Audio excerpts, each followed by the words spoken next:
Assalamualaikum warahmatullahi wabarakatuh. Perkenalkan, nama saya Zikrian Tristianur dari jurusan Ilmu Komunikasi UPJJ Bandung. Kepada yang terhormat Bapak dosen mata kuliah Bahasa Indonesia, Bapak Dedi Zulkarnain Pulungan SPD, MPD, dan juga pada rekan-rekan mahasiswa yang saya hormati. Pertama-tama, marilah kita sampaikan puji syukur kita kehadirat Allah Subhanahu wa taala yang pada kali ini masih memberikan kesempatan kepada kita untuk berdiskusi pada pekan yang keempat. Salawat dan salam semoga selalu tercurahkan kepada teladan kita, imam kita, Nabi Muhammad Sallallahu Alaihi Wasallam, kepada para sahabatnya, kepada para ahlul baitnya, serta kepada para pengikutnya sampai akhir zaman nanti. Amin. Pada diskusi keempat ini, saya akan menyampaikan sedikit mengenai COVID-19 yang awal diremehkan menjadi ditakuti. Teman-teman, kita semua sedang berada dalam pandemik COVID-19. Apa sih COVID-19 itu? COVID-19 itu adalah jenis baru coronavirus yang menyerang sistem pernafasan manusia. Pada awalnya, virus ini ditemukan atau diduga ditemukan di kota Wuhan, negara Cina, pada akhir bulan Desember tahun 2019. Virus ini dalam beberapa kasus itu hanya menyebabkan gangguan pernafasan sedikit ringan. Jadi seperti flu, seperti nggak enak badan, sesak sedikit. Namun, dalam beberapa kasus, virus ini pun dapat menyebabkan penderitanya seperti terkena virus SARS, MERS, bahkan beberapa kasus infeksi yang disebabkan oleh virus ini dapat menyebabkan kematian. Virus COVID-19 ini merupakan virus yang mematikan.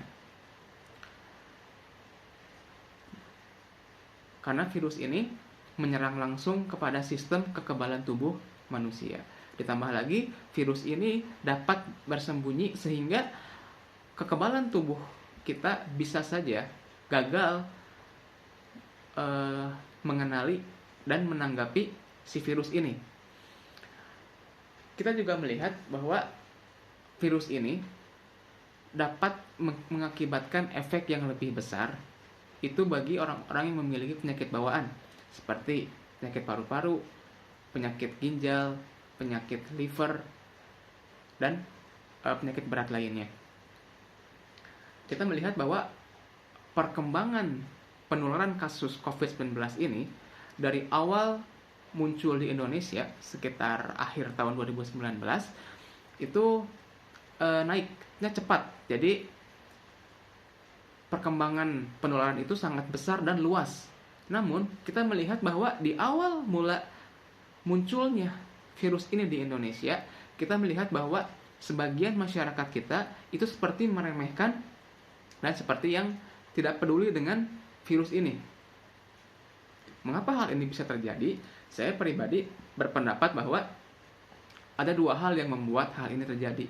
Yang pertama, itu adalah karena maraknya atau banyaknya berita yang salah.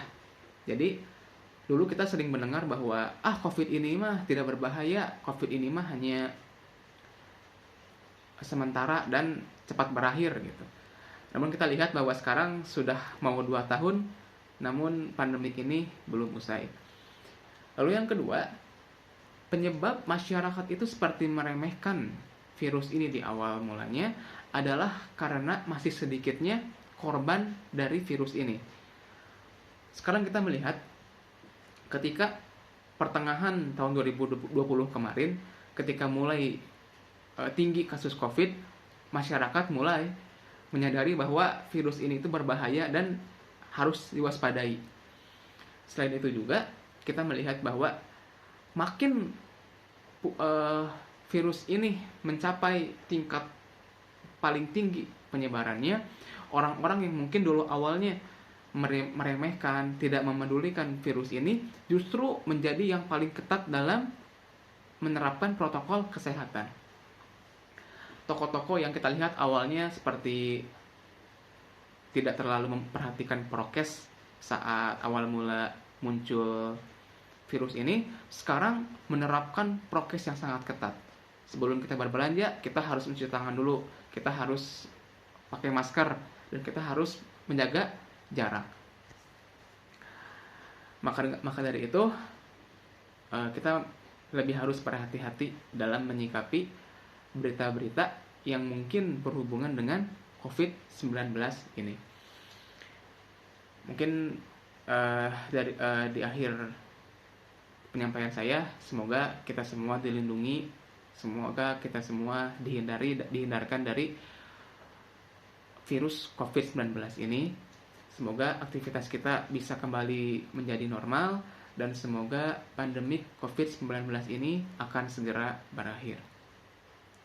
Mungkin demikian uraian mengenai COVID-19 ini yang dapat saya sampaikan.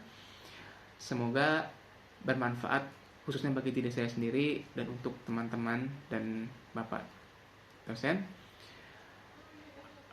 Tentunya dalam penyampaian diskusi ini ada kekurangan dan kesalahan. Saya mohon maaf atas segala kesalahannya. Mungkin saya akhiri.